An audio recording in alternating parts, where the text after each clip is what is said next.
الشيطان الرجيم. بسم الله الرحمن الرحيم. الحمد لله رب العالمين الرحمن الرحيم مالك يوم الدين. إياك نعبد وإياك نستعين. اهدنا الصراط المستقيم صراط الذين أنعمت عليهم غير المغضوب عليهم ولا الضالين. Amin, amin, ya Rabbal Alamin. Bersyukur kita kehadirat Allah Subhanahu Wa Taala dengan limpah kurnia yang jua, kita dapat bersama-sama bersua dan dipertemukan di petang yang mulia ini. Bagi sama-sama kita menimba ilmu dan berdiskusi mengenai topik bengkel, iaitu tips GOT Graduate On Time, Master dan PhD, yang akan disampaikan oleh Yang Mulia Prof. Madya Dr. Kamaluddin Nurdin Marjuni, Timbalan Pengarah Pusat Pendidikan Mazhab Syafi'i. InsyaAllah, saya Nur Awadah Akidah binti Amir akan bersama-sama hadirin dan hadirat sekalian untuk mengkongsikan bengkel pada petang ini. Baiklah, tanpa melengahkan masa lagi, majlis dengan segala hormatnya mempersilakan Prof. Madya Dr. Kamaluddin Nurdin Marjuni bagi menyampaikan bengkel petang ini. Terima kasih pengurusi majlis bengkel GOT. Assalamualaikum warahmatullahi wabarakatuh. Waalaikumsalam warahmatullahi wabarakatuh. Alhamdulillah, wassalatu wassalamu ala rasulillah wa ala alihi wa sahbihi ajma'in. Amma ba'd. Alhamdulillah, pada petang ini kita masih diberi kesempatan oleh Allah Subhanahu wa taala, umuran panjang dan sihat walafiat, satu nikmat yang besar kepada kita. Silakan. Jadi alhamdulillah, ini mungkin pertama kali saya bawakan bengkel TOT di Unisa, dan alhamdulillah nampaknya bengkel ini yang hadir pun juga menyemangatkan saya untuk sharing. Jadi banyak yang hadir ya, alhamdulillah. Jadi tentunya memang semangat yang dibawa ini bagaimana nak selesai cepatlah Masters ke atau PhD. Jadi saya pun juga berapa tahun lalu ya, saya BA tahun 97, Masters 2002, PhD 2005. Okay, jadi kerana banyak yang datang ini dan mungkin setengah daripada yang datang pun saya tidak mengenal, maka saya nak perkenalkan dirilah ya. Jadi saya ada website sendiri sebenarnya. Jadi kalau mau melihat karya-karya saya semua ada di sini. Jadi kalau melihat dari short biodata, jadi saat ini saya ditugaskan di BPMS sebagai timbalan, yang sebelumnya sebagai ketua program postgraduate di Usuluddin sebelum ini. Jadi ketika itu memang saya pun juga masih baru 2 bulan. Lepas itu dibagi amanah untuk postgraduate Usuluddin. Dan disitulah saya juga banyak ambil pengalaman lah ya, ketika mengendalikan sebagai ketua program untuk postgraduate di Usuluddin.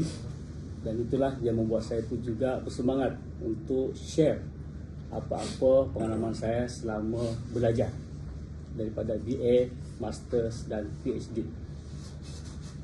Okey, sebelumnya saya pun bertugas di Malaysia lama ya, dari 2007-2023. Jadi 16 tahun, 1 bulan, 10 hari. Jadi lengkap lah. Jadi selama itu alhamdulillah, disitulah saya juga tentunya kerana memang lama sana, saya pun juga banyaklah karya buku saya hasilkan di sana, 19 buku selama di sana. Dan di Unisa setahun dah hasilkan 1 buku juga. Jadi ini mungkin hasilnya lah, boleh di-share, lihat-lihat ya. Jadi inilah karya-karya selama selesai PhD.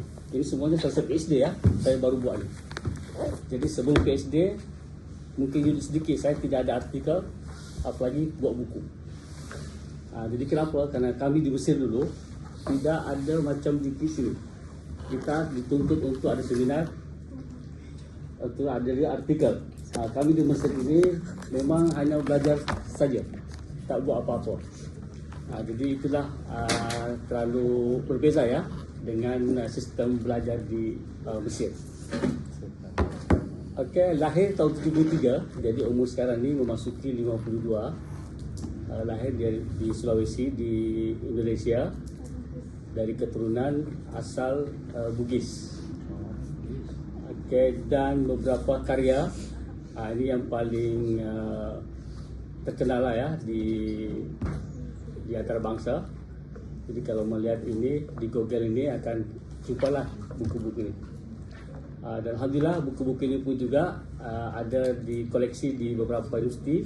Dia ada di Harvard, Columbia dan sebagainya. Mungkin bagi contoh lah ya. Ini di Harvard.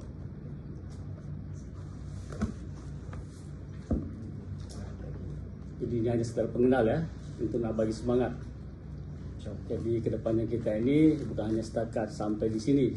Ya, lepas PhD mesti kena kita berkarya lagi. Ini Harvard University. Universiti saya ada 5 buku di sana.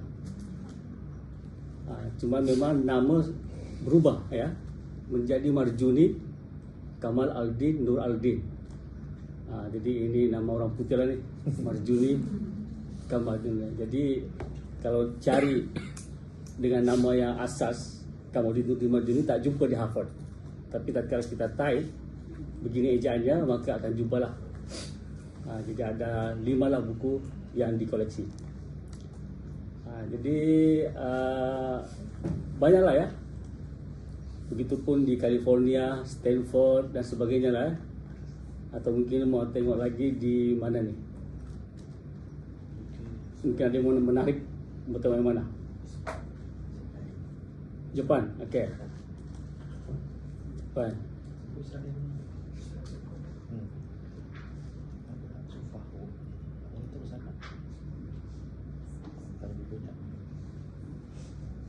Ada satu buku je di Jepang. Dan ini buku berjalan sendiri. Bukan saya kirim dan sebagainya. Ya, jadi ini buku alhamdulillah dia berjalan sendiri. Saya tidak tahu siapa yang masukkan. Tiba-tiba ketika saya Google nama saya di internet, terjumpalah semua tu. Keluar semua. Okey, satu negara lagi. Yang mana yang nak tengok? Israel. Israel juga ada. Mana dia? Ini ada 2. Ada di Hybrid University dan ada di National. Kita buka ni. Israel pun juga ada.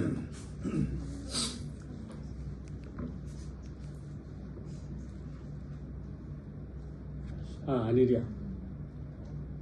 Marjuni Kamaluddin. Ini di Israel. Sini ada 2 ya. 1, 2. Okeylah, itulah sekelumit karya-karya selama saya menjadi pensyarah dan sampai mana buku itu dibaca. Inilah semua negara-negara. Okey, ini bahasa Arab, bahasa Melayu. Okey, kalau mau lihat buku-buku tersebut ada dalam publication. Ini yang di Unisan terbaru bulan 10. Ini semua buku-buku yang ada di depan itu. Inilah semua ada. Jadi dari 20 buku, 15 berbahasa Arab. Yang Melayu hanya 5 buku saja. Okey. Ya, jadi saya rasa untuk adapun galeri ini ketika invited speaker di Uzbekistan tahun 2020 dan yang kedua kali dijemput lagi di Uzbekistan di bulan 10 lepas ni. Ini semuanya free lah kerana kita dijemput kan. Jadi semua ini adalah hasil daripada karya buku. Jadi kita dijemput, tentunya sebelumnya kita mesti dikenal. Sebagai orang akademik, kalau mau dikenal mesti banyak buku.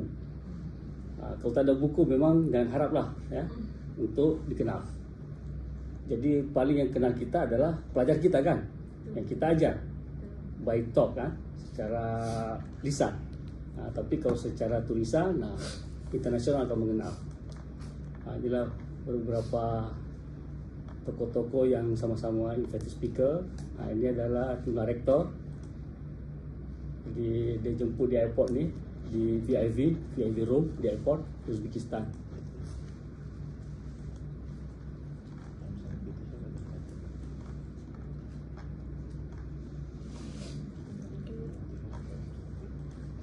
Ini ulama-ulama yang jemput ni.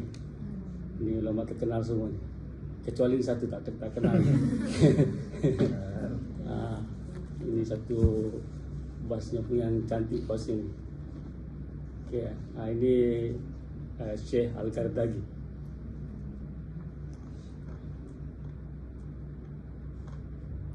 Ini kawan kuliah dulu di Al-Azhar. Jumpa sama-sama juga. Artikel, sampai sekarang saya menulis. Baru tadi jam berapa nih? Baru aja ya, tadi sebelum datang sini baru upload. Jadi inilah kehidupan saya, tulis menulis. Ya, sibuk lain juga. Jadi semua jadilah. Pokoknya alhamdulillah. Jadi maknanya begini. Jadi saya macam orang perokok ni. Kalau orang perokok tu, ya, tapi saya tidak merokok ya. Kalau perokok tidak merokok satu hari, dia akan pening kepala. Ada yang kurang.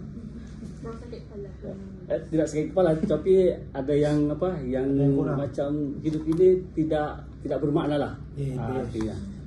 Jadi kalau tidak menulis satu muka surat, satu page, hidup tidak bermakna. Jadi itulah makanya setiap hari sebelum saya tinggalkan tempat office mesti ada satu muka surat. Bagus itu. Satu muka surat. Coba dikalikan, 1 bulan 30 muka surat. 2 bulan 60. 3 90. Terus saja. Jadi 6 bulan satu buku jadi. Lepas tu proses untuk dicetak kan, dinilai dan sebagainya. Jadi setiap tahun saya tulis buku. Mudah aja. Mudah. Jadi ambil satu muka surat satu hari, tulis.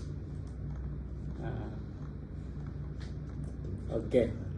Jadi saya rasa itu saja untuk perkenalan, ya.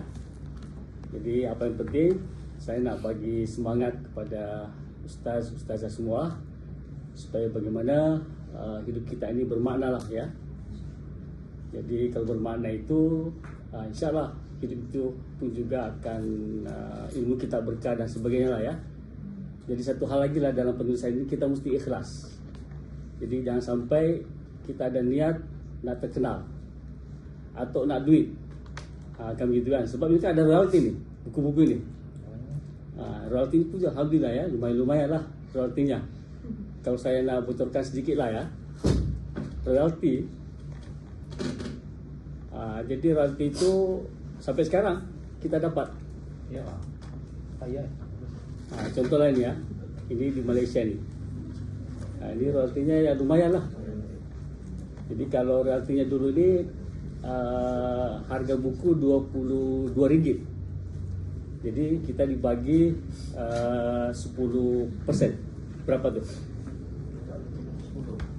RM2. Diterbit 30,000 buku. Sudah dapat 60,000. Diterbit 70-80 buku. Ini semua. Tapi memang kita mesti kena niat-niat itu ikhlas, baru boleh datang semua tu rezeki. Jadi maknanya sekarang ustaz dan ustazah semua camkan dalam diri ini bahwasanya kalau nanti menulis kena ikhlas. Ikhlas ini akan datang semua tu pintu-pintu yang membawa keberkahan. Ya, insyaallah. Okeylah, itu sekedar untuk membuka program kita ini. Jadi kita kembali ke acara bengkel kita.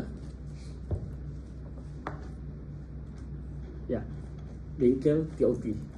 Objektif kita sudah ada dalam ini kan, sudah baca semualah. Jadi sekarang ini kita mulakan dengan pertanyaan. Adakah anda dalam landasan untuk graduasi tepat masa? Jawabannya nanti belakang, ya. Jadi belakang nanti setelah saya terangkan semua ini ada pertanyaan kembali. Ini dia. Jawaban yes, no. Kalau yes, berarti tahniahlah sudah menjalankan garis-garis itu. Jadi udah dalam landasan. Kalau tidak berarti kena dimulai dari hari ini juga kena betul-betul lihat apa yang saya beritakan, insyaallah. Oke. Jadi isu kelewatan nih tamat pengajian memang satu isu besar, ya, di mana-mana lah universiti, di mana-mana, di Timur Tengah, di ASEAN, di Indonesia, Malaysia, dan mungkin juga Brunei lah, sebab saya baru di Brunei kan, baru 1 tahun setengah, jadi saya tak begitu mengenal lagi lah apakah banyak isu kelewatan itu timbul atau tidak. Jadi yang saya punya pengalaman, memang ini isu yang besar lah ya, di mana-mana universiti. Apalagi mungkin di Mesir, sebab di Mesir ini boleh kata tidak begitu mengikuti panduan antarabangsa. Dia punya sistem sendiri Mesir ini. Makanya tadi saya bagi tahu kenapa saya memulakan menulis buku selepas PhD, memulakan menulis artikel selepas PhD, karena tuntutan ketika masa master PhD tidak ada. Kita hanya dituntut untuk selesaikan tesis itu. Seminar pun tidak dituntut. Kami tidak ada apa-apa tuntutan kecuali menyelesaikan kita punya tesis, master atau PhD. Cuman masalahnya di Mesir ini penyelia yang kadang masalahnya besar. Jadi sudah ada satu tradisi, seumpama ya saya PhD dan guru saya itu ketika dia di Selia dulu, dia 5 tahun menulis buku tesis. Akhirnya dia nak turunkan juga kepada anak murid dia. Jadi kamu mesti juga ikut saya 5 tahun, jangan sebelum. Sebab apa? Dia anggap kematangan ilmunya itu di situ. Jadi pengalaman pribadi gitu kan. Jadi nasib baik kalau ada yang cuma 3 tahun. Dia akan terapkan juga 3 tahun. Tapi overall itu di atas 3 tahun sebenarnya. Jadi itulah. Jadi jangan kita bandingkan dengan apa di Mesir ya. Agak bezalah ya. Kalau sini alhamdulillah tidak seperti itu. Jadi maknanya kalau di sini kalau memang pelajar kita ini mampu nak selesaikan 2 tahun, kenapa tidak? Kan? Bahkan kalau aturannya dalam masters berapa tahun ya? Setahun ya? Kalau boleh sebelumnya pun oke, tak ada masalah. Kalau begitu. Kalau di Mesir tidak ada itu. Memang dibatasi juga minimal PhD 2 tahun, master pun 2 tahun. Di sana. Dan alhamdulillah saya termasuk NGOT lah, master PhD GOT. Makanya saya kenapa berani untuk menampilkan dan share, sebab saya sendiri alami itu. Jadi alhamdulillah waktu itu saya PhD umur 31 tahun lah, jadi dikira termuda ketika itu. Ya, baik. Ada beberapa pertanyaan lah yang penting untuk kita tanya kepada diri kita masing-masing sebagai pelajar master ataupun PhD yang tengah menulis nih. Pertanyaan pertama, adakah Anda memahami keperluan akademik dan administratif? Nanti kita rincikan. Yang kedua, adakah Anda mengikuti garis masa penyelidikan Anda? Ketiga, adakah Anda berkomunikasi dengan berkesan dengan penyelia? Di sini saya ada sediaan 2 orang ya.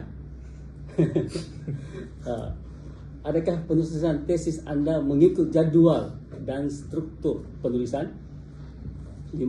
Adakah Anda bersedia untuk viva voce? Sekejap lagi. Adakah Anda mengurus tekanan dengan baik? Ini hal-hal sebenarnya yang perlu betul-betul kita dalami. Tanya pada diri kita nih. Jadi 6 pertanyaan ini betul-betul kita kena betul-betul faham dan renungkan masing-masing. Salam, silakan. Fadali. Ada kursi lagi tak? Oh, di belakang lagi. Silakan. Bisa masuk. Oke.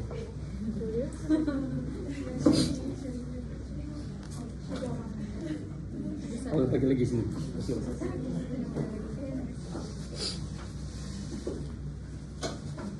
Udah.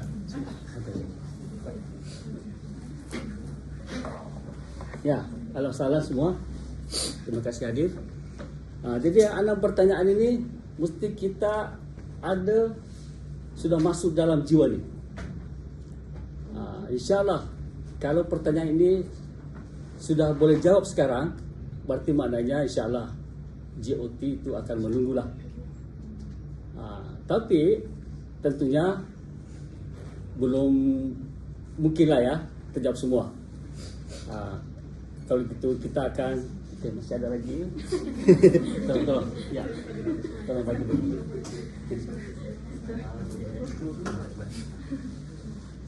Kalau tak ada, ambil di bilik saya. Ambil bilik saya. Ada 2 sana bilik.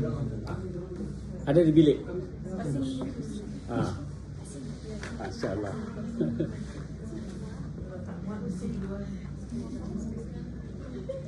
Ya. Okey. Ini saya jelaskan satu persatu. Oh, ini baiknya saya pakai guna yang ini ya, yang PDF ya.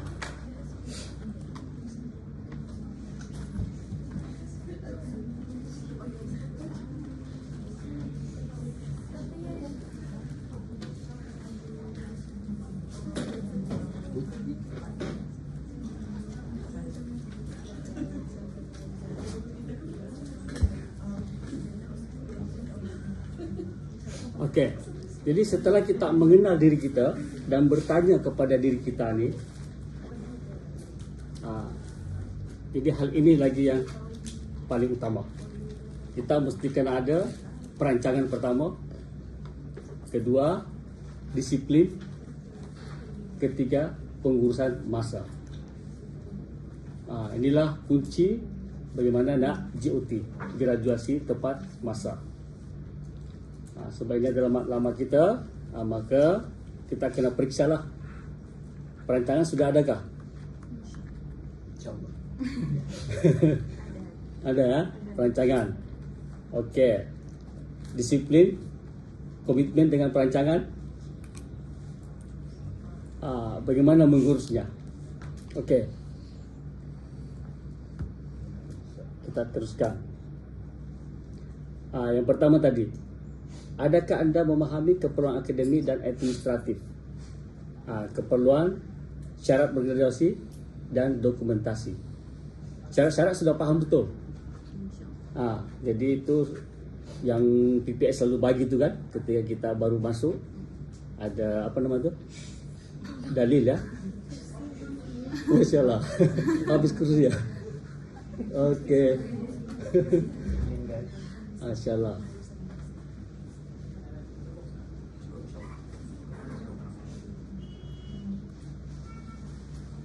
Okey.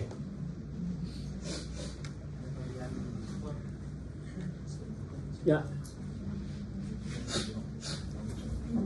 Jadi kita kembali kepada yang pertama tadi. Jadi syarat graduasi ini betul-betul sudah faham kah? Pastikan anda memahami keperluan kredit kursus wajib, laporan kemajuan dan tarikh akhir menghantar tesis. Berapa kredit, lepas tu apa saja kursus wajib, laporan kemajuan. Ini kena aktif kan setiap satu sem ya, 6 bulan. Itu kena aktif lah. Lepas tu lengkapkan dokumentasi, semak betul-betul bahawa semua borang penting telah dihantar tepat pada masanya. Jadi saya tanya, setakat ini selalu tak tepat? Tepat ya? Tepat masa ya? Hantar laporan setiap 6 bulan ya? Okey. Termasuk borang pendidikan dan pendaftaran Viva Force. Itu nanti kemudian. Okey.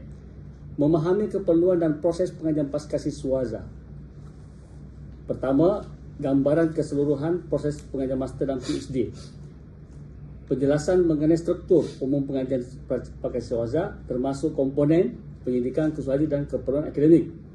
Peringkat utama dalam perjalanan paket swasta, pendaftaran, proposal, pendidikan, pengumpulan data, analisis, penulisan tesis dan peperiksaan akhir.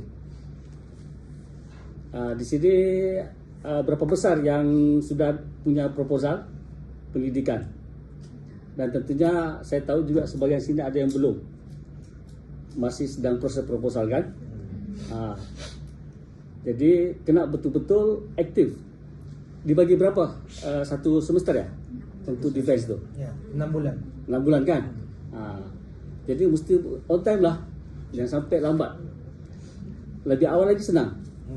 Lebih awal. Lepas tu keperluan akademik dan administratif untuk JOT. Penekanan pada kepentingan menyelesaikan pengajian dalam jangka masa yang ditetapkan, seperti 2 tahun untuk masters dan 3-4 tahun untuk PhD. Betul macam itu di sini? 2 tahun untuk master.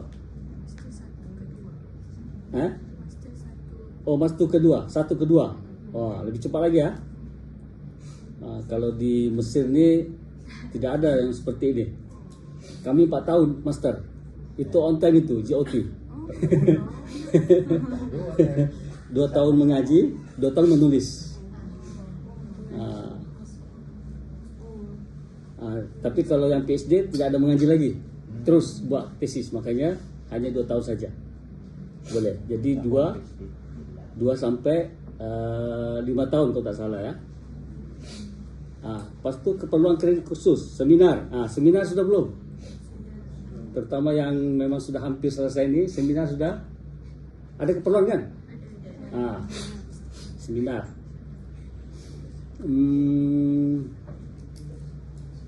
Laporan kemajuan tahunan. Okey. Pengurusan dokumen administratif seperti permohonan kelanjutan masa jika diperlukan. Di sini sudah ada yang perlu kelanjutan atau semua masih okey?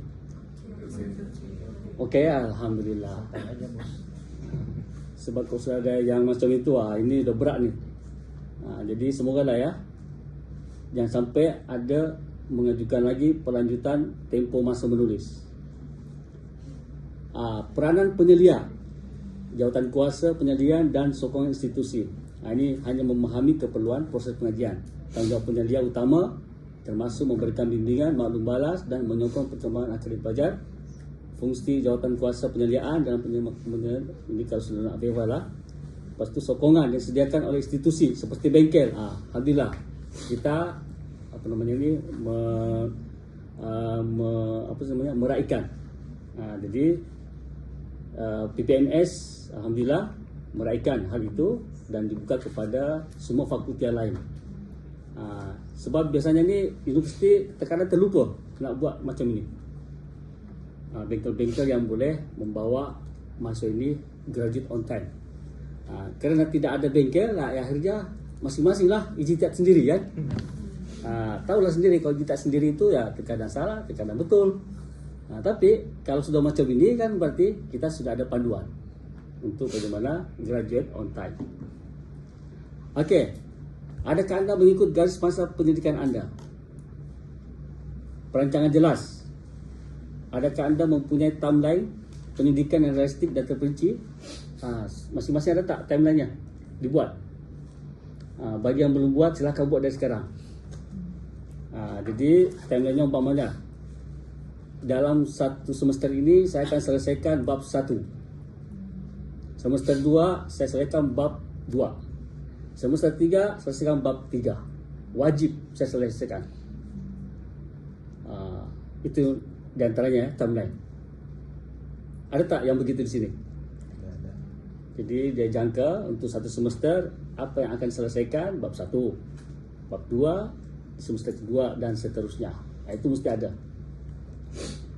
Lepas tu tanda kemajuan dalam setiap fasa pendidikan seperti kajian literatur, pengumpulan data dan analisis.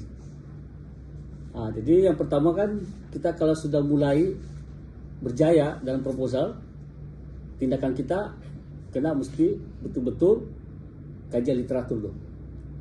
Jadi bahan-bahan yang kita nak rujuk ni apa dalam tesis ini supaya boleh berjaya. Lepas tu kita kumpul data. ini terutama nih kajian case study. Nah, selalunya nih data sangat penting. Sebab tadi kalau literatur tadi itu kan library, senang kan? Nah, tapi kalau yang case study ini selalunya nih pengumpulan data, dia akan turun. Nah, interview kan, mana-mana yang boleh diinterview. Nah, seperti selain saya ini Ustaz lupa namanya Ustaz. Padahal tiap hari jumpa ya. Ustaz Wira, Haswira. Nah, jadi penelitiannya di pasal itu kan, Masoni ya. Nah, jadi sudah pernah buat interview di kebetulan saya bawa dulu sekalian dengan saya interview kajian ini Kafa kan. Nah, jadi saya nak kenalkan kepada Ustadz gimana. Jadi saya ajar nih, saya punya mahasiswa. Jadi saya ada pendidikan di luar tentang radikalisme dan ekstremisme, pencegahannya di Brunei. Nah, jadi saya sengaja bawa dia. Kebetulan tiba-tiba ada ini saya ajak sekali, sebab berkaitan juga dengan interview. Nah, lepas tu kan literatur sudah ada, data sudah ada, apa yang dibuat terakhir? Analisa. Nah, inilah dia punya struktur, tangga-tangga lah ya, tangga kajian itu. Nah, jadi saya yakin di sini kan bermacam-macam, ada yang baru, bahkan ada yang proposal yang belum defense lagi. Nah, jadi kembalilah masing-masing nak pastikan di manakah saya berada sekarang. Apa saya sudah dalam kajian literatur, mananya library research, atau dalam pengumpulan data, dan data sudah ada kemudian dianalisis. Nah, sebab ini mesti ada semua nih. Analisis tidak ada kalau tidak ada data, kan gitu. Jadi perlu sekali data itu.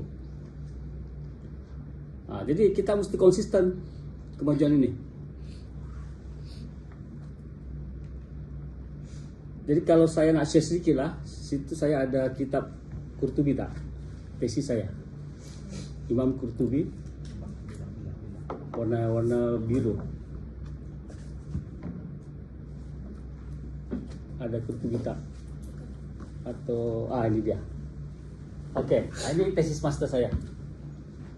Saya buat dulu ni 1,5 tahun. Jadi masa i'tiqad inda Imam Qurtubi. Berapa jilid buku tafsir Imam Qurtubi? Banyak. 20 jilid. Banyak. Saya baca itu 20 jilid. Setiap hari. Setahun penuh. Untuk apa? Data. Sebab kan Qurtubi ini kan ulama fiqh, bukan ulama akidah kan. Tetapi dia buat tafsir. Tafsir itu berbagai-bagai. Ada akidahnya, ada bahasa, ada fikih, ada usul fikih, ada tasawufnya. Saya bahas akidah. Bagaimana kalau saya kumpul data, saya wajib baca 20 jilid untuk ambil akidahnya. Sebab kita tidak tahu kan letak mana dia bahas akidah. Jadi selama setahun saya baca tuh setiap hari, pagi-pagi tuh buka lagi sampai tertidur pun dia lah. boring lah 20 jilid kan. Jadi harf. Jadi saya cari mana nih dia punya pandangan akidah dalam bab ini. Jadi dulu itu saya ada classification. Jadi saya ada 3 bab. Jadi bab pertama adalah dia punya biografi. Bab kedua adalah pasal akidah. Lepas tu akidah kan dibagi-bagi lagi kan. Ada ilahiyat, ada nubuat, ada sam'iyat. Jadi saya tu punya kartun. Paham tak? Kartun. Box ya. Box. Jadi saya punya 3 bab, jadi ada 3 box. Jadi saya dapat Qurtubi, dia bincang pasal ini di bab 1 saya simpan. Jadi saya ada kertas. Kertas itu sebenarnya diamalkan di Mesir tuh. Dia ada kertas khusus memang untuk para research ini. Jadi kertas itu umpamanya ini dibagi 4 nih kertas. Jadi di situ kita akan tulislah nukil nasan teksnya tuh. Umpamanya contohlah dalam tafsir Qurtubi, ini ada di jilid 6 muka surat 270. Mana teksnya ni? Ini teks dia. Qad istamala gini Qurtubi kata gini, saya nukil tu. Saya simpan di box pertama. Atau dia di box 3, simpan di box 3. Itulah apa namanya ketika kumpul data. Jadi kebetulan karena memang beliau kitabnya tebal, ya, jadi risiko saya lah mengkaji Imam Qurtubi. Dan kitab lain ada 2 jilid juga ada. Lepas tu ada kitab Zuhud, Tasawuf. Dan saya mesti baca buku dia semua. Sekalipun dia bukan buku akidah, bahkan buku tasawuf juga ada, itu saya mesti baca. Sebab apa? Jangan sampai ada yang tidak terambil pandangan dia. Makanya saya tamatkan semua buku Qurtubi. Jadi nasib baik hanya 5 saja buku beliau yang tercetak ketika itu. Makanya saya juga wajib baca semua 5 kitab itu dan tamatkan semua. Itu proses data itu berapa? 1 tahun penuh. Boring-boring lah tu kan? Saya baca tiap hari macam itu kan. Jadi ketika itu saya tak perlu baca buku-buku lain. Saya fokus ke Qurtubi saja. Itu nanti ketika analisis nanti baru kita baca buku lain. Sebabkan saya ini kajiannya kajian tokoh, berarti saya fokus penuh untuk collect data daripada apa dia tulis Imam Qurtubi. Jadi alhamdulillah setelah 1 tahun penuh, kami di sana disarankan. Jadi kita udah collect data ini bawa ke musyrik. Kita punya penyelia. Saya bawa lah tuh karton 3-3-nya. Jadi penyelia periksalah betulkan ni collect data dia ni. Jadi kalau tak betul, dia akan bagilah saran-saran bagaimana. So, di sini ada tak yang kajian tokoh? Tak ada, semua kajian tematik ya, tajuk ya. Berarti kalau gitu tidak terikat lah ya dengan satu tokoh. Tidak. Okey. Berarti mungkin bagi contoh tajuk sini siapa seorang? Saya nak bagi contoh pengumpulan data. Siapa yang sudah mau tamat? Yang bagus. Ini ustaz ni dah submit ni. Apa tajuk? Pembangunan kualiti hidup warga Mas menerusi aktiviti selama fase syariah untuk pusat kegiatan warga Mas. Berarti case study ya? Ya, Case study.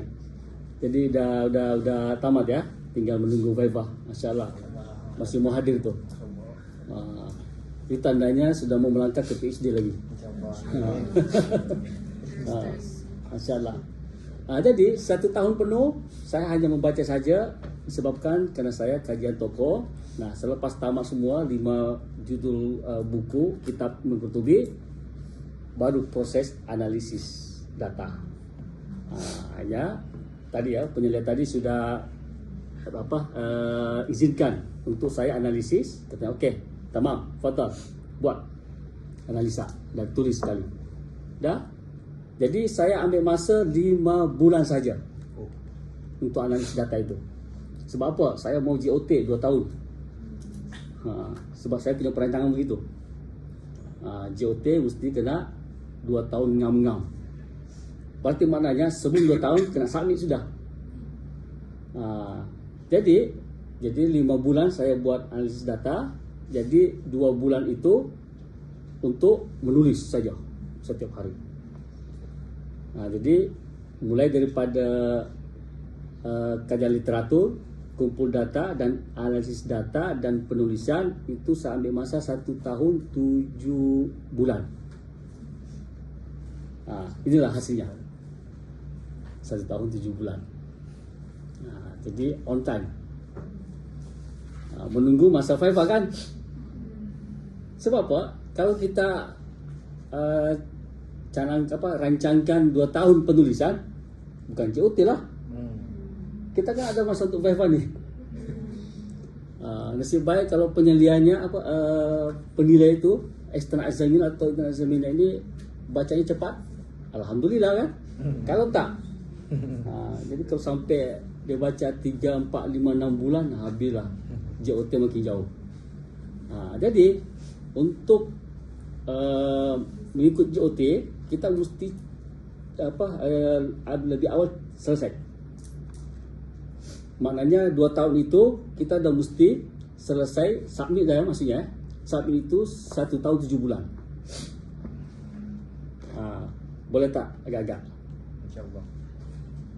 Boleh kalau sudah dirancang. Kan terpulang kita punya rancangan kan? Dan kemajuan pun kita sendiri yang atur semua kan, masa dan sebagainya. Literatur sudah ada, kumpulan data sudah ada, analisis data sudah ada. Ini yang saya hadapi ketika masters.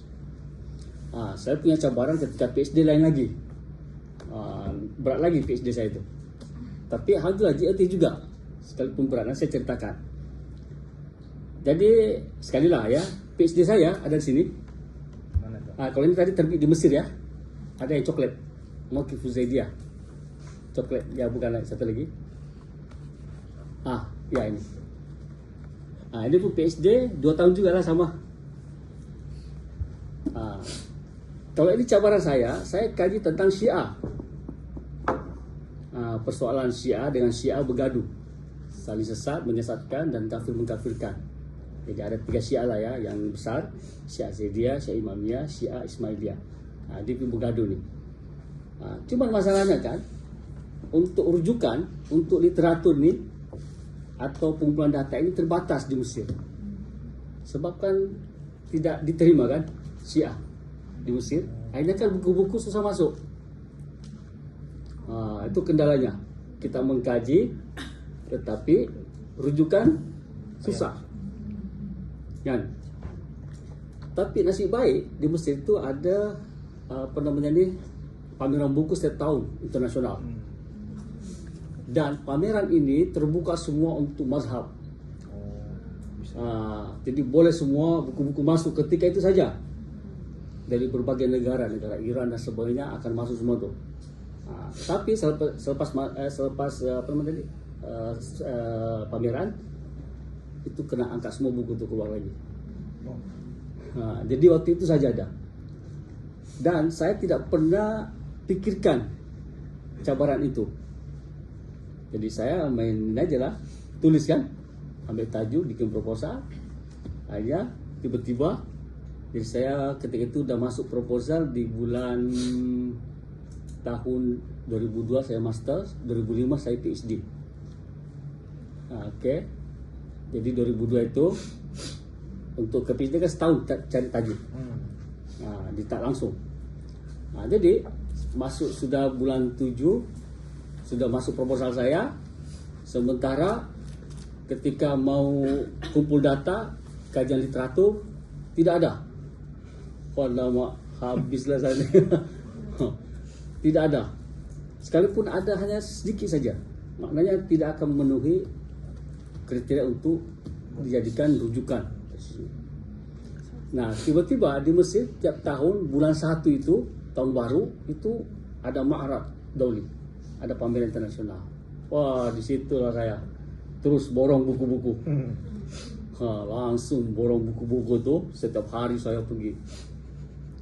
Saya ditolong dengan itu. Jadi mungkin juga kemungkinan kalau di sini mungkin agak susah juga tuh kalau ada yang ambil Syiah. Sebab keterbatasan rujukan.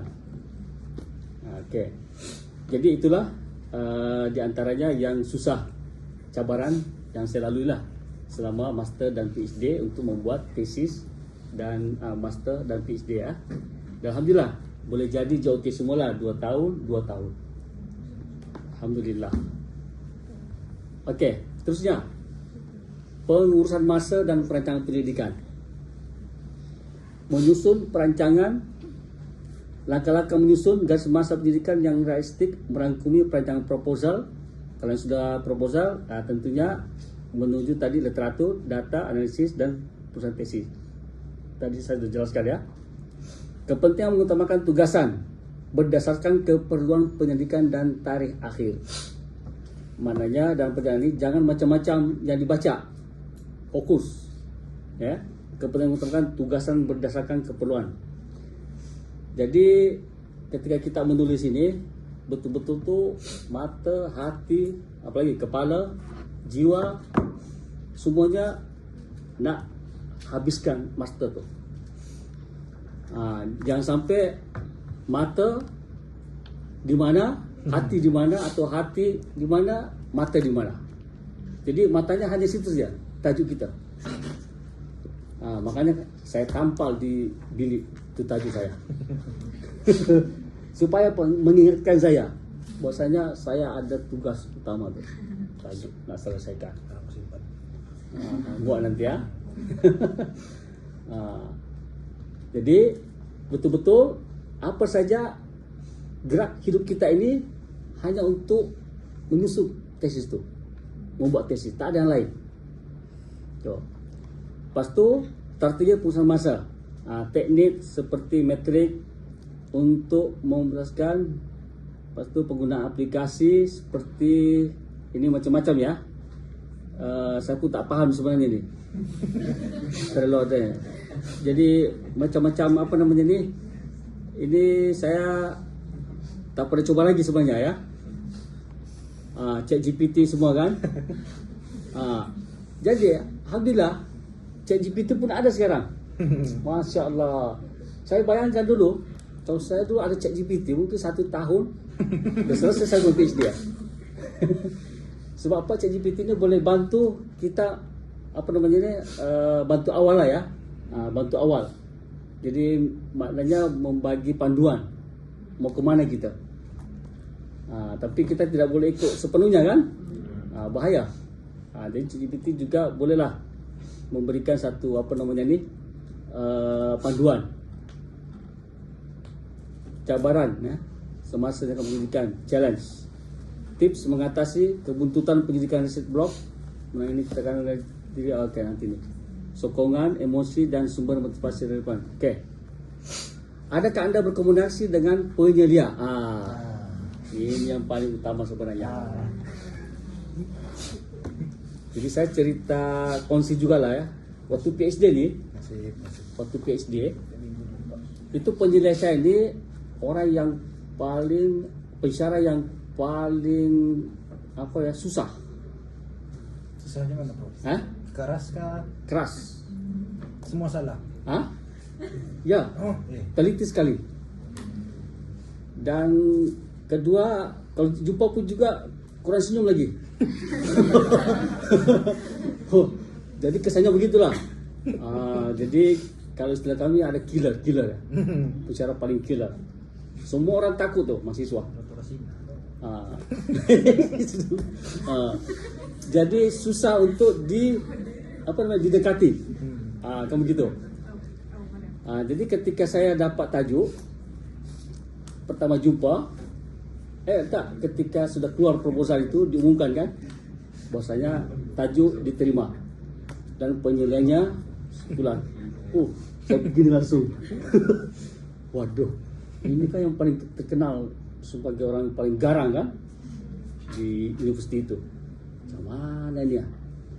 Lepas itu kawan pula yang lain yang sama-sama pelajar PhD, dia tanya, siapa penyelia? Ini, la haula wala quwata illa billah. Makinlah tambahlah saya. Mana nih ya? Tapi karena kita bukan pilih sendiri, dipilihkan oleh tim profesor ketika itu kan.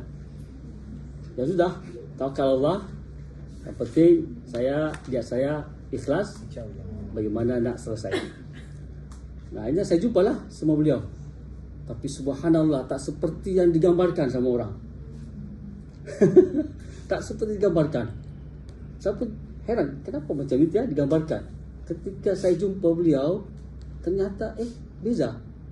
Jadi dia tanya langsung, kamu nak berapa tahun? Saya mau on time. Baik. Kamu komitmen, saya komitmen. Wah, itu saya pegang. Jadi bagus nih penyelidikan nih. Jadi kamu komitmen, lakukan semua, saya akan selesaikan juga di masanya itu. Yang penting kamu komitmen, saya komitmen. Akhirnya yang tadinya saya sudah merasa merasa down tiba-tiba tu bangkit semangat. Wah. Alhamdulillah, ternyata tak seperti yang digambarkan. Jadi sebenarnya ni penyelidik ini sangat-sangat memberikan keuntungan besar lah bagi kita. Tatkala penyelidik kita itu memang respon, orangnya merespon ya. Sebab saya bayangkan dulu kan, yang biasanya kan kalau dia 5 tahun berarti saya pun juga mesti 5 tahun, tak boleh kurang. Nah, kalau dia 7 tahun, saya pun juga mesti 7 tahun kan. Itu saya bayangkan kan, ternyata beliau lain. Kamu nak 2 tahun kah? Ya, 2 tahun. Okey, baik. Komitmen, saya komitmen juga. Itu saya pegang lah. Oleh kerana itu, pertemuan berkala perlu. Jadi maksudnya komitmen ini, kamu mesti berjumpa saya selalu. Akhirnya,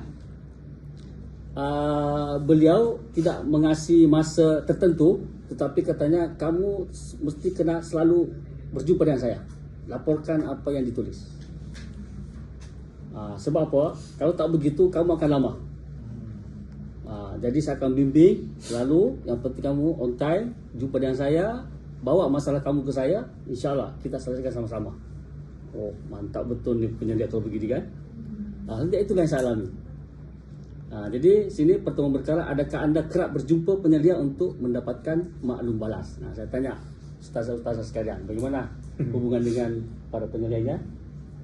Okey, insyaAllah berapa kali jumpa? Seminggu sekali berapa?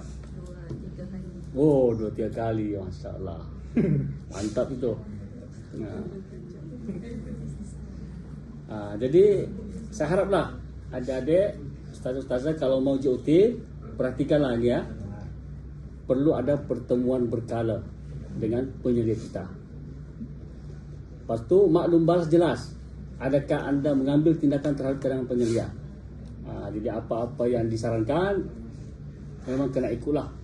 Sebab penyelidik itu kan sudah mengalami. Dia sudah pernah menjalani, berarti kan dia ada pengalaman. Jadi ikut sajalah dengan penyelidik.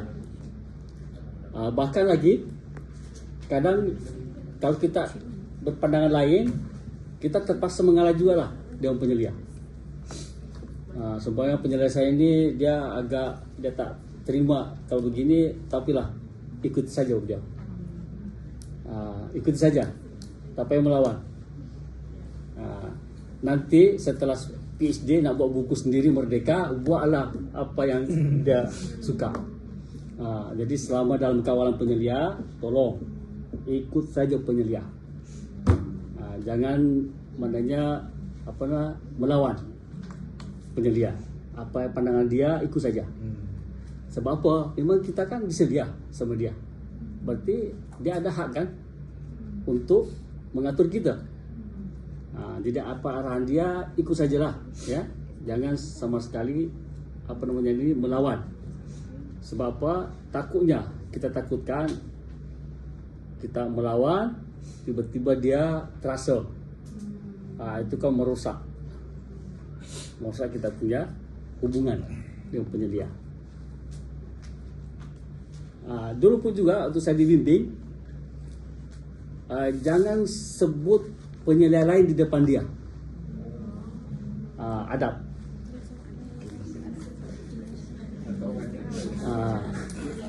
Si itu begitu, kan penyelidik macam ini. Itu hati, jaga hati. Jangan sama sekali. Jadi anda dengan penyelidik anda saja berdua, jangan sebut-sebut pengalaman yang lain. Atau juga bahkan dalam hal keilmiahan, dia macam pendapat dia ini begini-gini, jangan sebut itu. Kamu sekarang ni sedang dalam penyelidikan beliau, maknanya betul-betul kena hormat sama dia. Jadi jangan masuk-masukkan orang lain di situ. Jadi itu namanya adab dalam penyelidikan. Okey, mafhum insyaAllah? Boleh faham ya? Okey, tak. Ini dia punya apa? Dia punya rincian lah ini ya. Kementerian Manusia menyusun pertemuan berkala. Ada tak susunan? Ada susu tak berapa kali nak jumpa? Ada. Random. Random saja ya. Bila masa saja. Okey, tak ada masalah. Yang penting jumpalah. Sebab ada juga penyelia yang begini style dia. Dia bagi jadual dia punya seliaan. Punya 1 bulan kena jumpa 2 kali. Ada yang begitulah. Kalau saya pun sendiri tidak, ya kan? Saya okey kan? Okey, random. Okey, alhamdulillah. Sama Ustaz Rizwan ya, okey ya? Alhamdulillah. Apa yang penting ketika berjumpa dengan penyelia, ceritakan kendala-kendala. Jadi jangan hanya jumpa saja, rugi. Jadi apa yang susah nak ditulis, rujukan ke, kan? Terus ada persoalan mungkin tak boleh dipecahkan, runding dengan penyelia. Berkomunikasi dengan jelas mengenai cabaran dan kemajuan. Jadi maknanya ada nama istilah curhat ya. Curahan hati. Jadi menuliskan. Jadi pemahamannya dalam intelektual, jadi curhat ilmiah. Jadi umpamanya blank gitu kan, tak boleh buat apa-apa. Bagi tahu penyelia, aduh macam mana ya saya punya ungkapkan saja. InsyaAllah penyelia itu siap untuk menyelesaikan. Kan begitu. Teknik komunikasi ini ada, berkesan. Cara menyampaikan kemajuan dengan menggunakan visual seperti grafik atau carta. Jadi kalau bukan hanya secara lisan, buatlah di print atau apa kan. Jadi jangan bawa laptop. Jadi print lah, senang, supaya penyelia boleh langsung baca, gitu kan. Lepas tu dokumentasinya yang baik. Lepas tu pendekatan proaktif untuk mengatasi konflik seperti mengadakan perbincangan terbuka. Macam tadi kan, apalagi sekarang ni kan, kalau umpamanya penyelianya lagi luar negara pun masih boleh, kan, pakai Zoom. Kalau kami dulu kan memang tidak ada, mesti datang sendiri. Dan dulu cabaran kami tidak ada handphone waktu itu. Siapa tak tahu handphone ni ada tahun berapa ya? Yang penting kami tidak ada handphone. Jadi berapa kali ke kampus penyelia tidak ada. Kita nak appointment tak dapat. Lepas tu telefon rumah pun dia tak bagi. Jadi banyaklah kami punya kendala dulu. Padahal perjalanan kami naik bas lagi kan. Masya Allah lah ya. Jadi naik bas 2 jam ya. Naik bas. Lepas tu penyelia pun tidak ada dalam office. Tapi kalau ada appointment, insyaAllah bagus lah. Makanya tadi kalau kita ada menyusun jadual, itu paling senang lah. Rujukan kepada pihak berwakili institusi jika konflik tidak dapat diselesaikan. Okey. 4. Adakah penulisan teks anda mengikut jadual dan struktur penulisan? Draft yang konsisten. Adakah anda kerap menghantar draft kepada penyelia? Saya tanyalah, bagaimana ni? Biasa tak hantar draft yang sudah ditulis? Chapter 1, chapter 2 gitu kan? Biasakan seperti itu. Tapi ada juga style penyelia ini macam saya suka baca langsung semua, dengan syarat ikut dengan proposal yang sudah diluluskan, komitmen. Saya suka begitu. Jadi saya terus akan baca sebulan, lepas sebulan saya bagi. Tapi ada juga penyelia ini yang suka sedikit-sedikit, step by step, macam-macam lah. Jadi ikutlah dengan penyelia masing-masing. Jadi ikut dia stylenya apa ni. Dia nak hantar setiap bab, setiap pasal ke, atau memang dia nak hantar sekali semua. Tapi yang paling bagus sebenarnya hantar sedikit-sedikit. Sebab apa? Kalau hantar yang langsung banyak itu, boleh jadi nanti perubahannya besar juga kan. Ada yang tiba-tiba kenapa macam ini ya, kayak gitu. Sebolehnya lah. Saya pun begitu juga. Kalau ada yang menghantar dikit-dikit pun tak ada masalah. Adakah tesis anda memenuhi standard akademik dan lengkap dengan rujukan yang betul? Okey, jadi tentunya ini akan dijalani lah ya, dari rujukannya dan sebagainya. Struktur penulisan. Komponen penting tesis seperti abstrak, pengenalan, kajian literatur, metodologi, hasil kajian, perbincangan dan kesimpulan. Tips memastikan aliran penulisan yang logik dan kohesif. Jadi mana ini sudah selesai lah. Maknanya siapa-siapa yang sudah boleh kata 80% lah. Ini sudah mesti lengkap nih. Ada abstraknya, pengenalan, kajian literatur, metodologi, hasil kajian, perbincangan dan kesimpulan. Ini kalau sudah mendekati lah nih ya 80%, ini sudah kena siap semua nih. Jadi maknanya penyelia pun juga sedap dia membaca kalau sudah ada lengkap nih.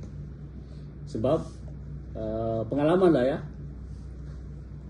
Saya menyelia berapa ya? Doktor 15, master 2 ya kalau tak salah selama di Malaysia dulu. Jadi macam-macam. Jadi dia sudah lengkap semua, tapi dia hanya isinya saja, tak ada abstrak, tak ada pengenalan dan sebagainya. Padahal ini sudah hampir habis masa dia.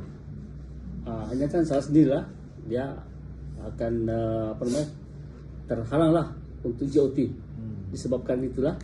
Jadi kerana dia tidak mengantar sepenuhnya. Jadi maknanya kalau sudah betul-betul siap, kena siapkan abstrak sekali. Sebab kita ni penyelidik akan baca semua tu. Sebab itu kan kita punya tugas dan tanggungjawab penuh. Kita akan baca semua untuk abstrak. Jadi 80%. Kenapa saya bilang 80%? Sebab penyelidik itu baca 2-3 kali baru disahkan sama dia. Jadi saya tu baca rata-rata 3 kali lah saya baca tesis, saya baru boleh yes, okey, sila untuk submit. Berarti maknanya ketika 80% memang sudah betul-betul siap ni abstrak, pengenalan dan sebagainya. Teknik penulisan akademik, kesalahan umum yang perlu dielakkan menggunakan bahasa formal dan gaya penulisan akademik. Jadi bahasanya jangan terlalu susah ya. Jadi bahasanya yang yang mudah dipaham. Menghindari kesalahan seperti plagiarisme. Ini yang paling penting nih. Ini selalunya ni orang gagal tak dapat PhD, tak dapat master disebabkan plagiarisme. Ini selalunya nih. Kalau dia gagal, itu memang rata-rata lah yang saya lihat ketika Viva, memang dia tidak dia mencuri karya orang. Jadi ini kesalahan berat lah ya, jangan sampai terjadi dan insyaAllah tidak terjadi ya. Adapun kesalahan bahasa dan lainnya itu tak ada masalah lah, boleh dibaiki, tapi perlu juga lah diperbaiki. Sebab kalau boleh kita submit itu dengan semua sudah lengkap lah ya, tak ada kekurangan seboleh-bolehnya. Adakah anda bersedia untuk Viva Force? Ini perlu ada pelatihan awal. Jadi Ustaz ya, kena ada latihan lah ya. Minggu lepas sudah submit kan. Dia kena ada latihan. Adakah sudah mula mempersiapkan diri dengan simulasi atau latihan soal jawab. Jadi maknanya baca tesis, lepas tu buat sendiri soalan. Itu maknanya. Ini kan tesis sudah selesai kan. Usahakan buat soalan tesis itu setiap bab. Buatkan soalan sendiri setiap bab kalau boleh. Bab 1 soalannya apa, 2 apa dan 3 apa. Itu diantara latihannya ya. Adakah anda sudah menyemak semua dokumen dan dokumen yang diperlukan untuk Viva?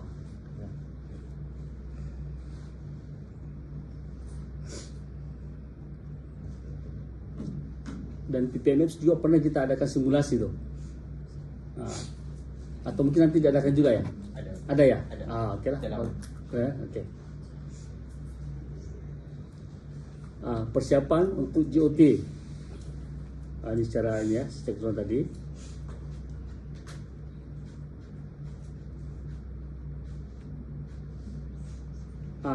Yang keenam, adakah anda mengurus tekanan dengan baik? Ini terkadang kita ni mengalami stres ketika menulis ya. Jadi adakah anda mempunyai sistem sokongan yang kukuh daripada keluarga, rakan atau kaunselor? Ada. Saya rasa kalau 2 bulan ini tak ada masalah ni. Sebab apa? Ekonomi kan, bayaran kan sudah ditanggungkan kerajaan kan. Kalau kami dulu kena bekerja lagi. Saya setiap tahun pergi ke Saudi untuk jadi mutawif,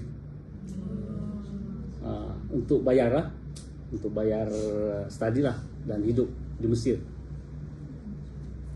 Jadi kalau sekarang adik-adik ini saya rasa majoriti lah mungkin juga memang sudah tak ada masalah keuangan kan. Jadi tak perlu bayar daripada poket sendiri kan. Adakah anda menjaga keseimbangan antara pengajian dan kehidupan pribadi? Ini perlu seimbang juga lah ya. Jadi jangan sampai mungkin terutama yang mungkin yang ada sambil bekerja lah ya. Jadi jangan sampai lebih banyak kerjanya daripada menulis tesisnya. Sebab itu memang akan mengganggu lah untuk kelancaran kita. Mungkin juga yang berkeluarga kan, termasuklah. Tapi ya hal ini seperti biasa lah ya. Saya sendiri, istri saya PhD 7 tahun, saya 2 tahun. Sama-sama di Mesir. Biasalah ibu-ibu ni jaga anak kan. Kita kan tidak jaga apa-apa. Makanya 2 tahun selesai. Jadi istri saya PhD 7 tahun. Sebabkan tadilah. Jadi banyak mengambil alih, menguruskan keluarga lah.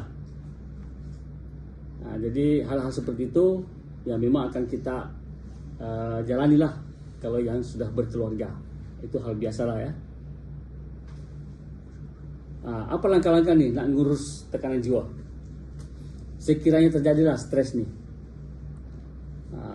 kita sebagai orang Islam tentunya kita ada konsep tazkiyat an-nafs. Jadi maknanya kita kena dekatkan diri kepada Allah Subhanahu Wa Taala. Jadi kita kena tingkatkan keimanan dan ketakwaan, kesehatan fizikal dan mental. Ini seperti biasa melakukan senaman ringan secara berkala untuk menggalakkan tenaga dan mengurangkan stres. Nah, ini pun juga saya lakukan ni ya. Sebab kan sudah menuliskan setiap hari.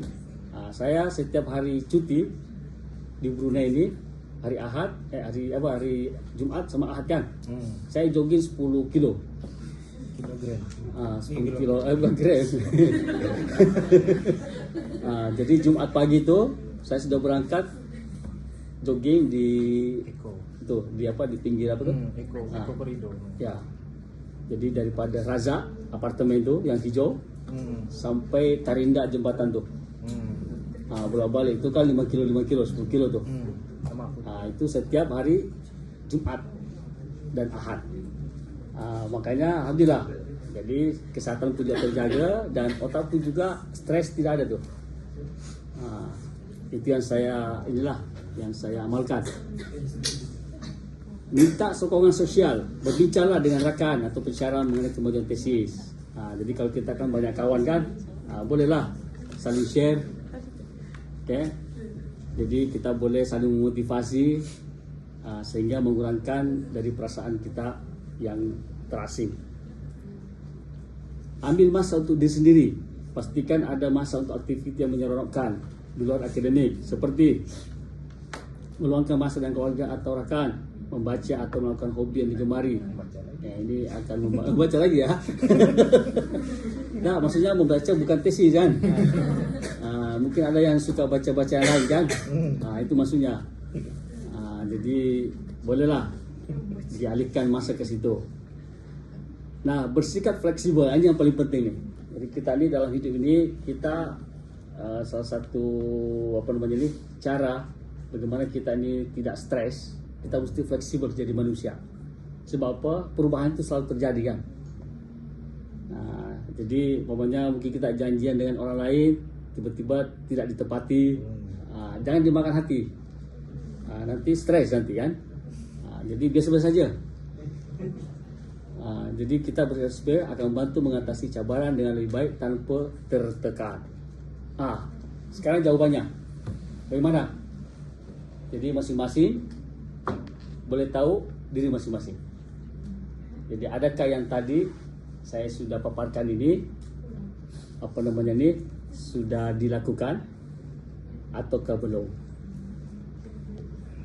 Supaya boleh dapat GOT. Mudah kan? InsyaAllah. Mudah. Yang penting tadi kena yang awal tuh.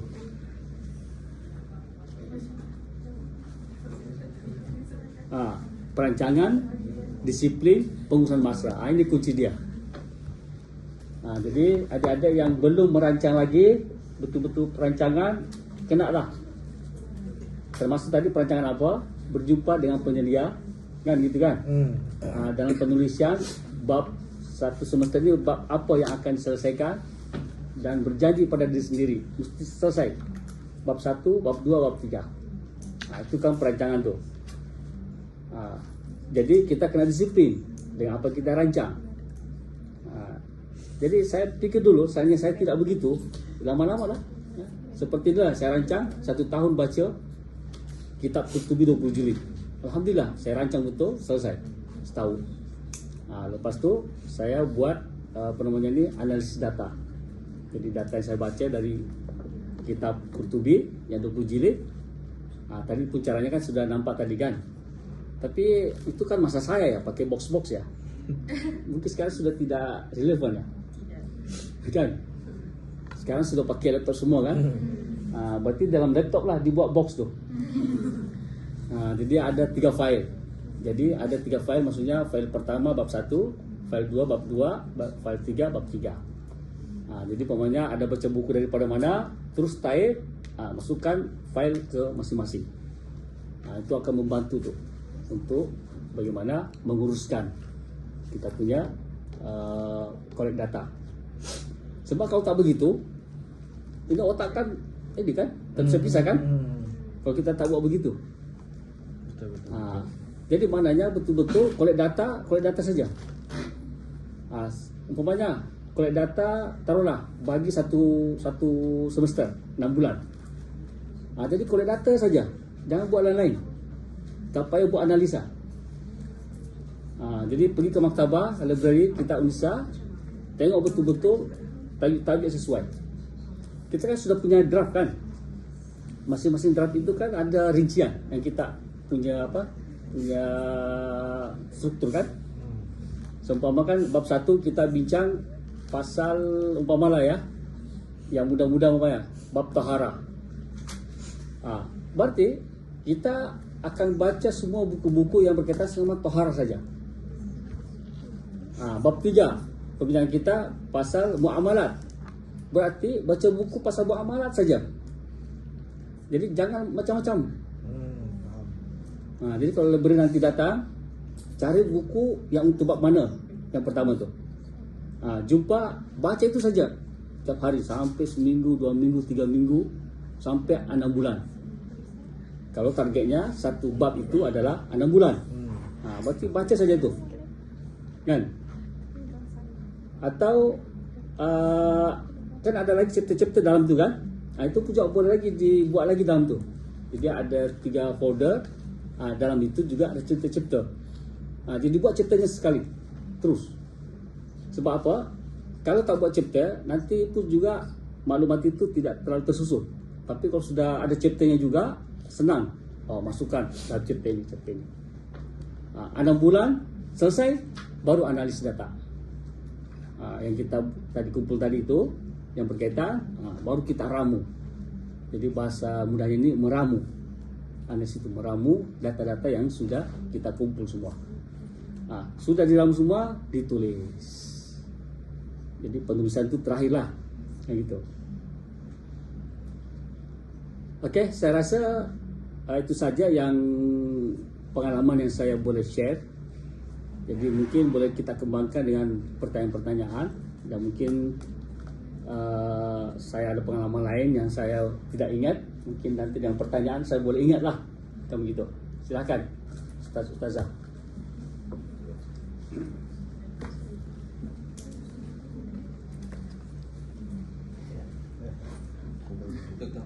Ya. Ya. Prof masih ada simpan slide drive semua soalan-soalan yang diajukan dari penilaian ketika masih sama patient masih ada atau tidak ada? Itu tidak ada, yang ada komen dia lah. Komen dia. Saya simpan sampai sekarang. Komen yang itu semua ada. Saya simpan betul-betul lah sebagai kenangan juga lah. Tapi apa yang penting Ustaz, buat soalan sendiri sekarang. Itu akan memudahkan. Sebab apa? Kalau kita sudah buat soalan sendiri, berarti kita sudah tahu jawaban. Kan? Jadi tatkala penilai itu tanya, kita dengan percaya diri kan? Sebab apa? Kita sudah siapkan. Itu yang saya buat. Sebelum Viva itu buatkan soalan-soalan andaian lah, maksudnya andaian. Dan jangan sampai di Viva diam. Diam ini membuat kita ragu-ragu nih. Ini betul kan dia tulis nih? Macam orang yang tulis gitu kan? Itu bahaya juga tuh. Terkadang kita bahkan ada digagalkan Viva disebabkan dia diam, tak menjawab. Jadi ada persepsi daripada kita, ini dia tak buat nih sebenarnya nih. Sekalipun kita tak yakin kalau dia pelajari gimana, tapi kerana sikap dia dalam Viva ini mencurigakan kita. Makanya memang kena jawab lah. Makanya tadi itu buat soalan itu, insyaAllah lah mudah tu Viva. Atau bagi kawan juga yang buat soalan, bagi siapa-siapa teman yang dekat, bagi tahu, coba buatkan soalan untuk saya nih, saya punya tesis. Banyaklah jalannya. Ya, siapa lagi? Ustazah?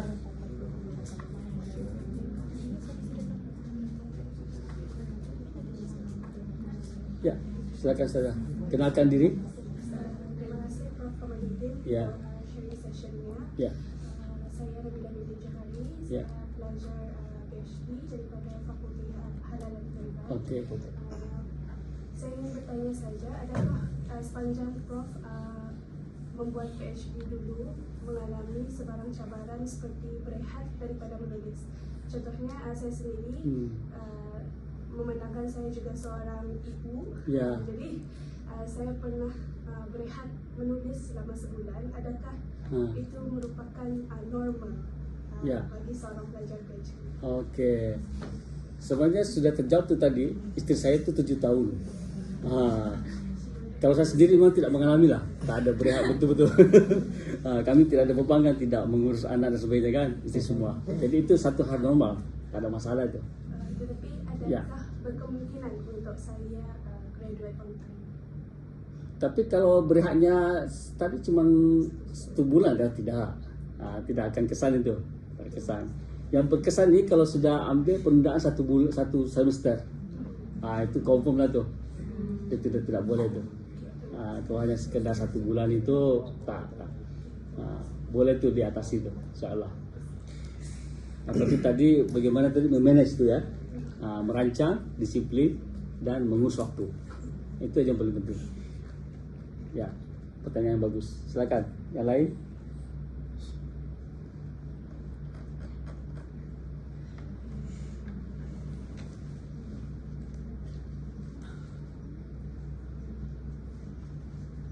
Seperti seminar-seminar ni sudah buat semua kan? Seminar.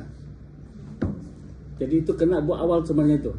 Jangan menunggu semester 2 ke 3. Jadi kalau sudah ada seminar terus ikut. Jangan tunggu-tunggu lagi tu. Sebab itu sekarang sebenarnya kita bukan kita yang atur waktunya kan? Terkadang kita submit paper kita tidak diterima pula. Kan begitu. Jadi kena awal-awal lagi buat seminar. Sama dengan artikel lah. Jadi maknanya artikel ni kalau sudah ada jadi 1 semester, itu sudah boleh lah jadi tu 1 artikel. Cepat-cepat.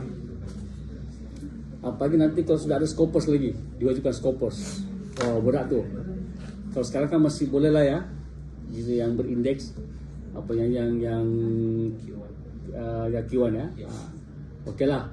Tak ada masalah, tapi nanti kalau udah betul-betul di naik taraf lagi tu berat. Dan itu mungkin termasuk yang menolong saya lah ketika master PhD. Kami tidak dibebani dengan hal-hal itu. Jadi tidak ada seminar, tidak ada artikel. Jadi memang hanya menulis saja. Cuma masalahnya ada hafalan Quran.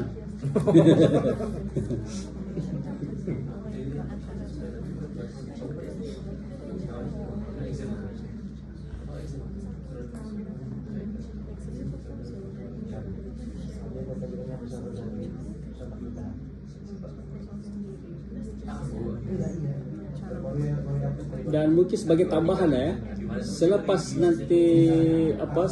master PhD, jangan lupa terbitkan buku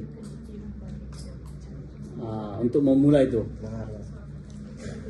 Macam saya ni, selepas PhD langsung saya terbitkan buku. Dan kalau boleh, terbitkan jangan langsung satu tesis, dipecah-pecah lagi. Jadi hari itu kami sudah buat di PPMS bagaimana menulis pindahkan tesis ke buku kan, dipecah-pecah. Jadi kalau ada 3 bab, jadi 3 buku itu boleh. Sebab kan apalagi di Unisa itu kan standar buku cuma 85 muka surat saja buku. 85 saja. Jadi maknanya satu bab itu cukup semuanya satu buku. Jadi usahakan ya, jangan lupa.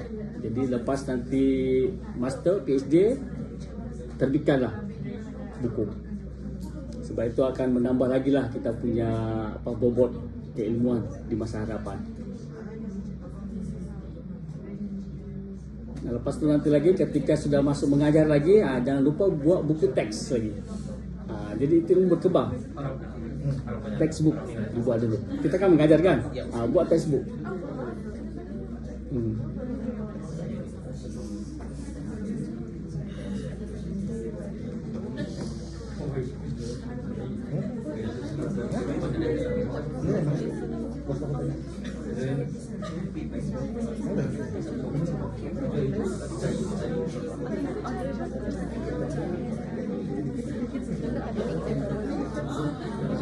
Surat.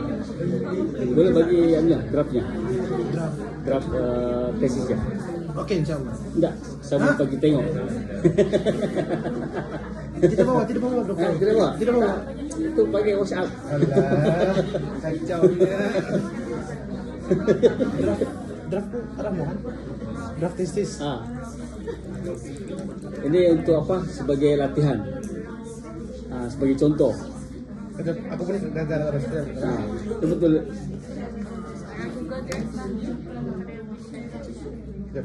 Ya. Guys. Ya, kita silakan. Kalau kan Prof setiap hari menulis satu page. Ya. Kadang boleh Prof laju tulis satu page. Kan biasanya kalau satu paragraf tu susah. Ya. Bahan. Ya. Macam mana saya nak?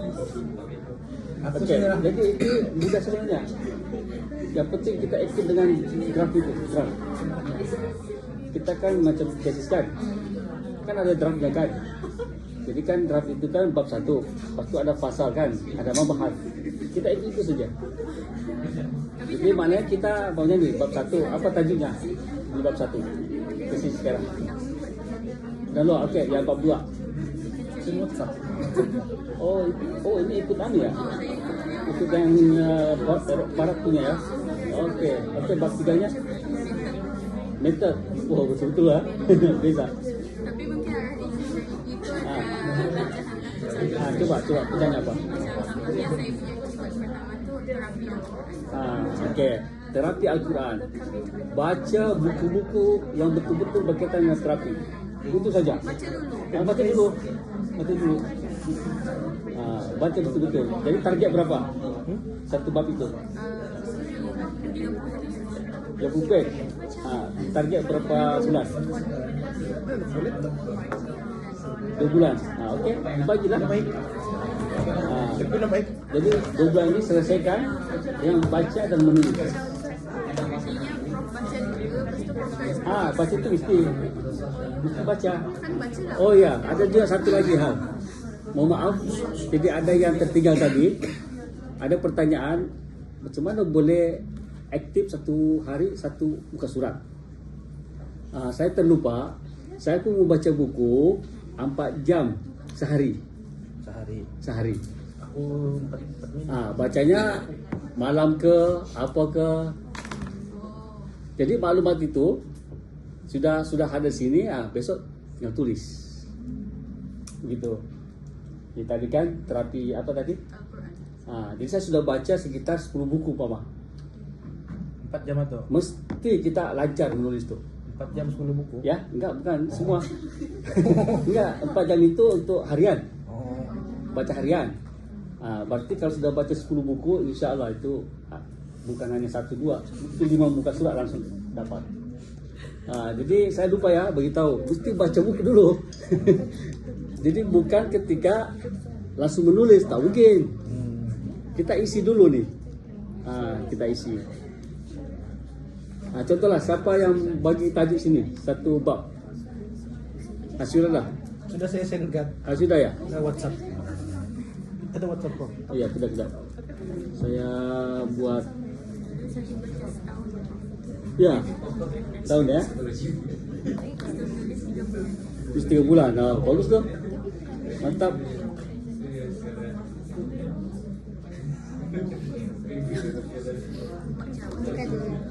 Oh ya. Oke.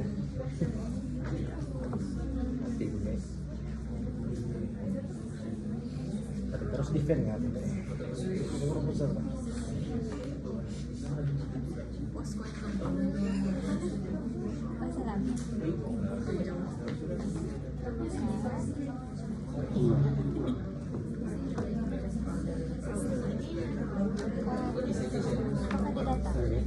Ada. Yang pertama ya. Oh, ini tidak.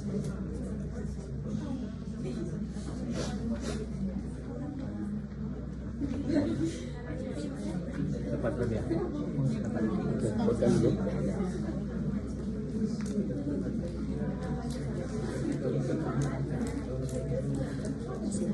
Panik kan? Ini ya. Oke, baik. Ya, sudah.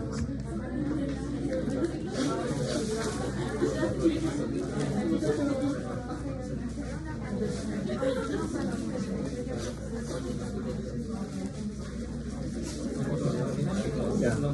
Oke, kita buat satu. Oke, baik, mohon didengarkan dulu. Ini adalah salah satu contoh tesis. Jadi contoh tesis, kita boleh buat latihan lah ya.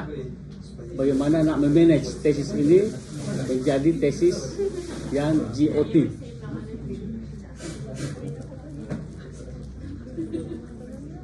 Oke, tajuk strategi Freemason di media sosial. Kajian tahap kepahaman pelajar institusi pendidikan tinggi di negara Brunei Darussalam. Ini dia punya tajuk ya. Jadi pertama kena betul-betul kumpulkan buku tadi ya. Ada namanya tadi literatur review kan? Itu yang pertama kali lah. Kita betul-betul kena kumpulkan buku-buku yang berkaitan dengan tajuk ini. Tajuk ini. Kemudian kita adakan collect data. Collect data ini berarti baca buku itu kan? Okey, tahulah. Ini sekarang bab ini bab 1. Oh, tak payah bab 1. Ini nih. Definisi nih. Definisi kita nak selesaikan dalam masa berapa masa? Ini perancangan ya? 2 minggu. 2 minggu.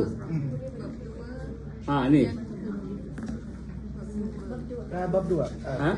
Bab 2 itu. Ini tertib Freemason. Nah, sekarang betul-betul cari di library berkaitan dengan ini.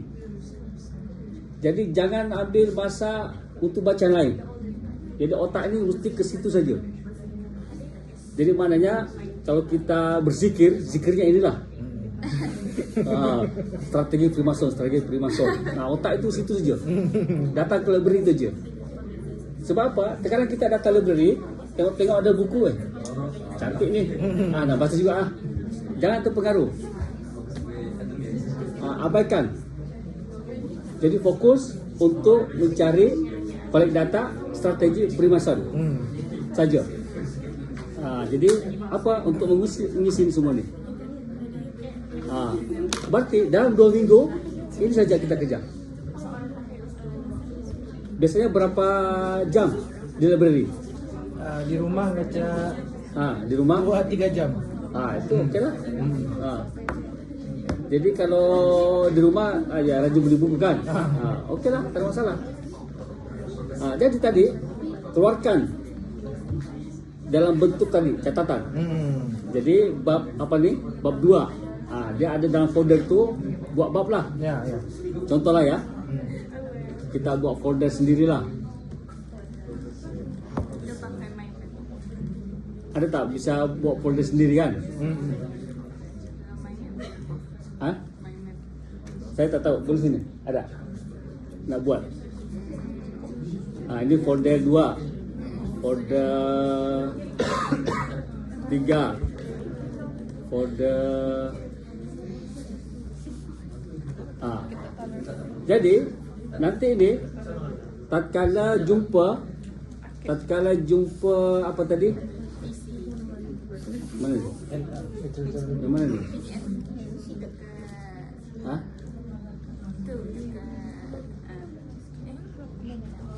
Ini. Mana dia?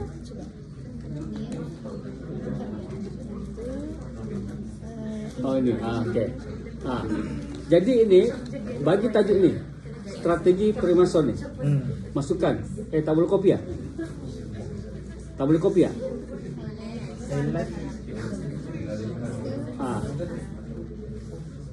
Okey, ini simpan sini tajuk dia. Sudah buat. Kan? Lepas tu dalam 2 bulan ini fokus ke sini saja. Isi di sini. Collect data ni. Jadi pergi ke library, saya tarik kata zikirnya hanya itu tadi, strategi Freemason. Jadi tujuan kita ke library hanya untuk mencari itu saja. Jadi jangan sampai nanti ketemu buku-buku menarik, saya nak baca dulu lah. Jangan terpengaruh. Pokoknya habiskan ni. Jadi kalau kita begini seterusnya, memanglah jauh tu. Selesai cepat. Jadi pokoknya ini sudah 2 minggu selesai kan? Berarti yang lain lagi.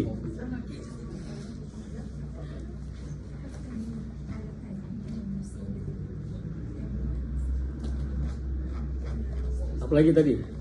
Media sosial. Media sosial. Okey. Kita ini, lepas tu kita buat gini. Gini.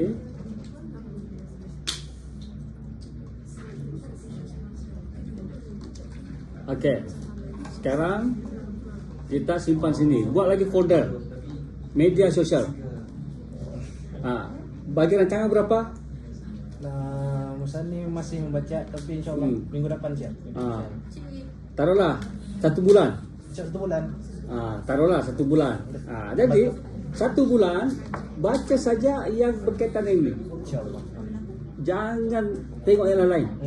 Fokus. Teruskan lagi.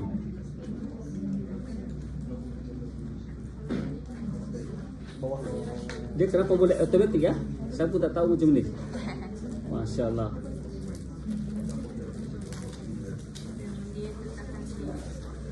Mana? Bawah ni tahap kepahaman belajar. Tahap kepahaman. Okey. Belum banyak. Tahap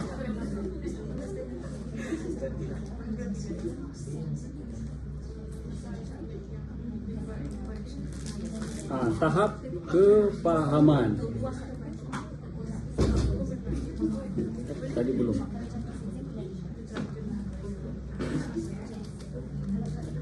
Sambil makan semua. Ada situ anu. Ayo dibagi-bagi sini. Ustazah silakan makan.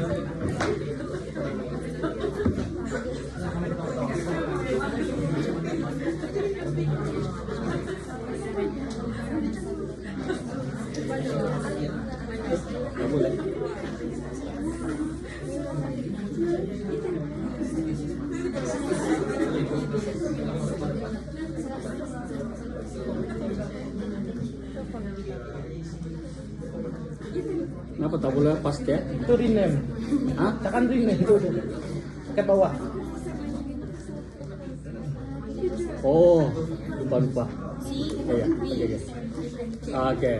Nah, inilah dia caranya. Itu. Insyaallah. Ya. Jadi maknanya target 1 bulan. Nah, jadi mulai pada awal saja. Nah, ini. Jadi kena isi nih semua nih. Ya. Nah, jadi isi strategi primasor semua. Sekarang pun macam tak perlu tulis tangan ya. Terus saja. Ya. Boleh kan? Boleh. Ah, oke. Hmm. Tinggal nanti simpan situ kan. Dan bentuk gambar. Tak ada masalah. Dan ingatlah dicatat semualah buku itu jilid berapa kalau dia berjilid. Volume berapa. Nah, tentang inilah. Tentang apa-apa saja kandungan. Nah. Jadi insyaallah kalau seperti itu setiap ini kita selesaikan sesuai dengan masa yang kita rancang. JOT insyaallah. JOT. Yang penting 80% kena siap sudah bagi ke penyelia. Supaya boleh ini. Okey, boleh ya yang lain ya. Nampak ni semua ni. Jadi tolong ustazah semua buatlah seperti ini nih. Okey, ini adalah collect data nih. Ini diambil daripada draft proposal tadi. Ini tadi nih kami ambil daripada sini nih. Nih tahap kefahaman pelajar. Dibuat di sini satu folder sendiri. Nih tahap kefahaman. Yang lain lagi tadi. Udah dia tak mau dah. Okey, ada tanya lagi silakan.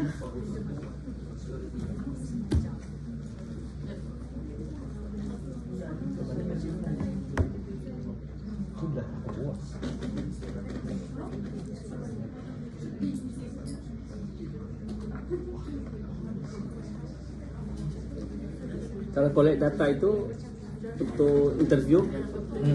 Itu bab 5 dekat bab 5. Bab 5. Bab 4. Dekat bab 4. Bagi juga nanti tajuk interview. Ya.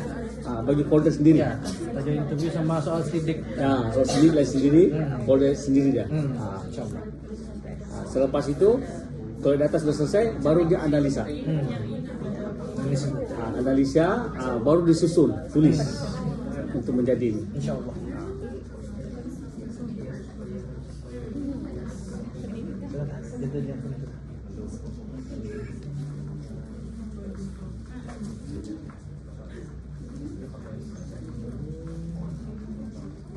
Dan untuk terbit apa namanya ni artikel boleh dialalukan lah. Yang Surdin di Mahfaza. Kalau untuk yang di sini PPMS semua tajuk boleh. Kita boleh terima. Jadi untuk jurnal PPMS menerima tajuk apa saja. Tapi kalau di jurnal yang saya buat ni, saya sebagai editor itu untuk Surdin saja. Tajuk Surdin. Ada di sini.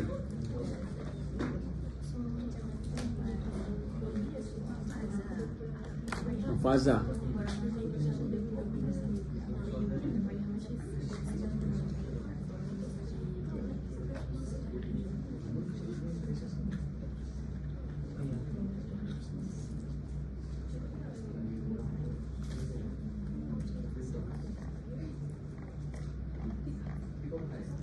Ini bagi yang Surdin, sila kirim ke sini. Okey. Bulan 2. Ini Masya-Allah. Ini siapa nih? Kenal nih? Kenal. Ini di belakang saya nih. Buruk semuanya. Ini tesis master juga. Masya-Allah. Apa kita tunggu yang PhD-nya lagi? Insyaallah. Ya. Kita akan terbit di bulan 6 lah, insya-Allah. Untuk edisi kedua. Boleh juga kirim ke jurnal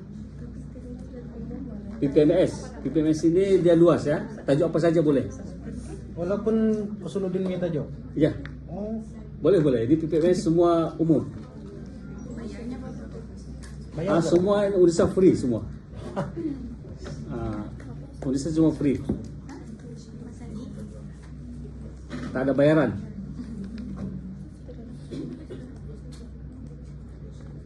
Ni semua yang berkaitan tu. Tu luas tu. Fiqah, sulfiqah, Quran, Quran, hadis, lughah, history, politik, ekonomi, sosial, kontemporari, Islam jamaah. Ya. Ni. Jadi kita ala luka lah. InsyaAllah kita boleh terbitkan dengan segera.